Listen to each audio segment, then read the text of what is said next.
Hello everyone. Today we will be presenting our project on COVID agent-based simulation. We would like to thank the professor and the graduate and teaching assistants for helping us and guiding us towards the completion of this project. The team members for this project are Jeel, myself, Elias, and Daljit. So through this presentation, we would like to describe the various aspects of this project, the goals we have regarding the project, the features, the technologies we've used, and at the end, we will describe how to use the project effectively. The COVID-19 pandemic has led to a dramatic loss of human life worldwide, and it presents an unprecedented challenge to public health, food systems, and the world of work. Our goal is to simulate the spread of COVID using agent-based simulation among different age groups and how the use of vaccines is helping to stop the spread. The features of the project are that it would be very helpful for analysis, and it also has a wide range of functionality meters to run different scenarios and graphs. Hello guys, this is Jill Vera and I will explain how the code works. If you click on the GitHub link, you will see the photo of a flowchart. We have a total number of 14 functions which have different functionality. Now then it starts with the declaring global variables. After that setup function is declared which sets all the setups like turtles, global variables, etc. So how the simulation works. These colors you see in the simulation represented as the red for infected, green for healthy, grey for unaffected. Basically, we have to set the initial population to at first, which will then randomly generate the probability of people below 65 years of. I will now hand over to Elias who will explain our framework and technologies. Hello guys, this is Mohammed Ilyas Khan.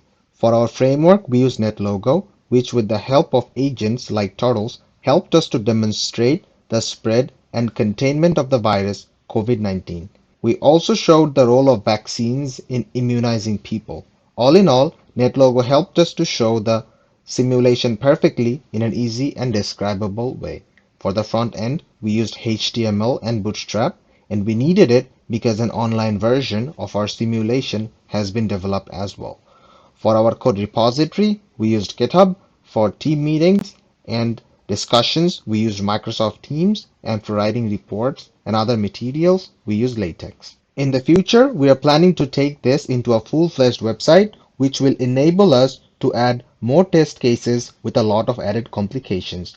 Also, we do plan in adding different types of vaccines that are out right now or may be coming in the future and the impact they are having on people. Not to mention adding the different strains of the virus that are affecting people as well. Now I'm going to hand over to my friend Daljit, who will do the demonstration of a working version of our project.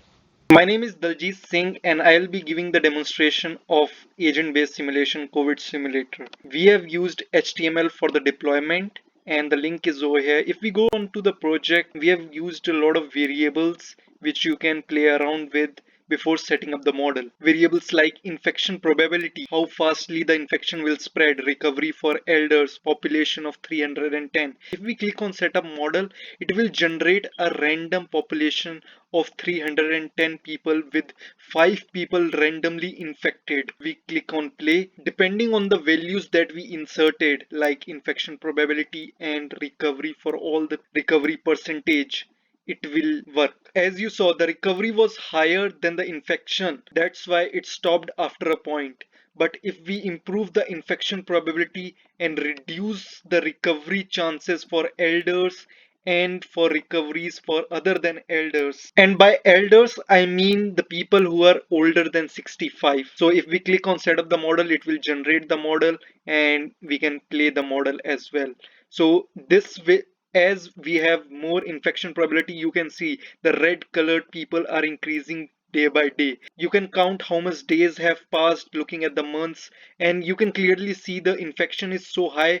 The infection is more than recovery for elders as well as other than elders, that it has resulted in the infection spreading all across the population, and after a while all the infected people are becoming dead. At the end of the simulation, you can see the results. The population was 310, The remaining population left out to be 43 and 267 people were dead. If we try to simulate a real life scenario, we have the data that 82% of the seniors are vaccinated in Windsor region. So if we increase our vaccination to approximately 82% and we decrease the infection probability and recovery for elders is 82%, then we can again set up the model.